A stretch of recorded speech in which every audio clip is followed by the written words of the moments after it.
ঘড়ির কাঁটায় এখন কিন্তু সময় রাত্রি 9টা আর আমি চলে এসেছি উজ্জ্বলদার বিরিয়ানি সেন্টারে, যেটা কিন্তু মধ্যমগ্রাম স্টেশনে একদমই বাইরে রয়েছে আর ওভারব্রিজের একদম তলায়।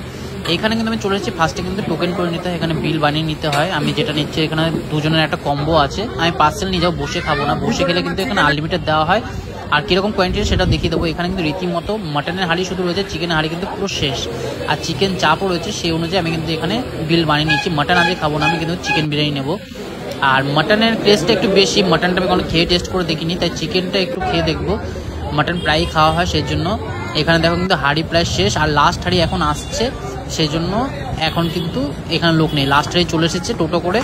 এটা বিরিয়ানি যেখানে বানানো কারখানা, সেই কারখানা থেকে কিন্তু এখন ফ্রেশ একটা হাঁড়ি চলে এসেছে, যেটা কিন্তু 25 কেজির হাঁড়ি। আর এখানে হচ্ছে চিকেন চাপ। চিকেন চাপের টেক্সচারটা খুব সুন্দর, আর এই হাঁড়ি কিন্তু পুরো শেষ হয়ে গেছে। চিকেন চাপটা আমি খাবো না। আর এখানে কিন্তু নতুন ফ্রেশ হাঁড়ি রয়েছে, সেই জন্য কিন্তু এখানে ঘি ঢালা হচ্ছে। এখানে রয়েছে কিন্তু 1 কেজি ঘি। 1 কেজি ঘি পুরো ঢেলে দেওয়া হলো। লাস্ট এটা কী পড়লো এটা কিন্তু আমার জানা নেই, তোমরা কমেন্টে করতে ভুলো না। আর এটা রয়েছে আরেক বোতল ঘি।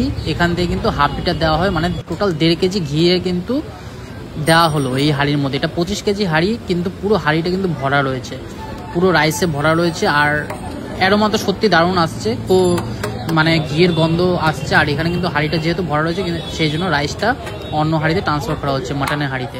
আর এখানে দেখো এখন হাঁড়িটা কাটা হচ্ছে, কাটার পরে কিন্তু আলুগুলোর ফার্স্টে বের করে নেওয়া হচ্ছে, তারপর কিন্তু চিকেন বেরোবে এই হাঁড়ির থেকে। আর এই দাদাই কিন্তু পুরো কাটিংটা করছে। প্রচণ্ড গরমের মধ্যে কিন্তু এই কাটিংটা চলছে। হাতে একটা গ্লাভস পরে আশা করি ভালো হতো, কিন্তু এই গরমের মধ্যে সত্যি গ্লাভস টুপি পরাটা ডিফিকাল্ট হয়ে যায়।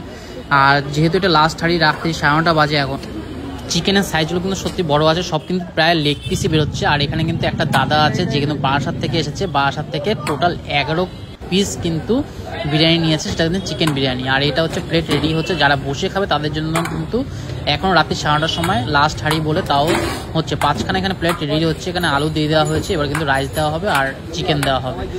মানে কীরকম কোয়ান্টিটি দেওয়া হয় তোমরা কিন্তু ভিডিওর মাধ্যমে বুঝতে পারবে, বসে খেলে কীরকম কোয়ান্টিটি দেওয়া হয়। এরকম কোয়ান্টিটি রাইস দেওয়া হচ্ছে। আর এখানে কিন্তু আনলিমিটেড রাইস বলে, কিন্তু অনেক ভিডিওটাতে আমি দেখেছি রাইস দেওয়ার সময় অনেক লেট করে, যাতে কিন্তু বিরিয়ানি খাওয়ার ইচ্ছাটাই মারা যায়।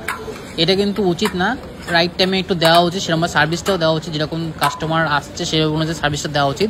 সেই অনুযায়ী কিন্তু আমিও বিল করে নিয়েছি, যে আমাদের হচ্ছে বিল 300 টাকা নিয়েছে। 300 টাকায় কিন্তু 2 পিস চিকেন থাকছে, 2টো আলু থাকছে, আর থাকছে রাইস। এতে কিন্তু আলুর পরিমাণটা যথেষ্ট বড় বড় আছে, এতে কিন্তু রাইসের কোয়ান্টিটিটা কমে যাবে, এটা হচ্ছে স্বাভাবিক। কিন্তু যাই হোক, এরও মতো সত্যি সুন্দর আসছে। কিন্তু ভিডিওটা করার পরে কিন্তু আমি এই অডিওটা দিচ্ছি, সেহেতু কিন্তু আমি বলতে পারি বিরিয়ানিটা কি বলবো, জাস্ট উজ্জ্বলদাকে দেখতে খুব ভদ্রসভ্য মানুষ, কিন্তু আমি জানি না কারিগর কীরকম রান্না করে। আমার বিরিয়ানিটা একদমই বাজে হয়েছে, মানে আমি খেয়ে বুঝতে পেরেছি সারা তেমন ঘুম হয়নি, এতটা বাজে লেগেছিলো বিরিয়ানিটা। এর থেকে বেটার মনে করি হাজি বিরিয়ানি, এর থেকে মানে বেটার হয়। শুধু ঘি দিলে যে বিরিয়ানি হয়েছে, বিরিয়ানি অ্যারোমা চলে আসবে, এটা কোনো ব্যাপার না। বিরিয়ানিতে আরও ইমপ্রুভমেন্ট করা দরকার আছে। এটা কিন্তু বিরিয়ানির টেস্টই না একদমই। আর আমি জানি না এই হাঁড়িটা এরকম কিনা, অনেকে কিন্তু কমেন্টে বলছিল যে এর আগে যখন ভিডিও পোস্ট করেছিলাম যে বিরিয়ানি কিন্তু একদম ভালো বানায় না। জানি না তোমাদের কীরকম কী লাগে, তোমরা কিন্তু কমেন্ট করতে ভুলো না। এটা কিন্তু আমার বিরিয়ানি রেডি হচ্ছে, যেটা কিন্তু আমি নিয়েছি 2 কেজি বিরিয়ানি, 300 টাকা নিয়েছে, 2 পিস চিকেন, 2 পিস আলু।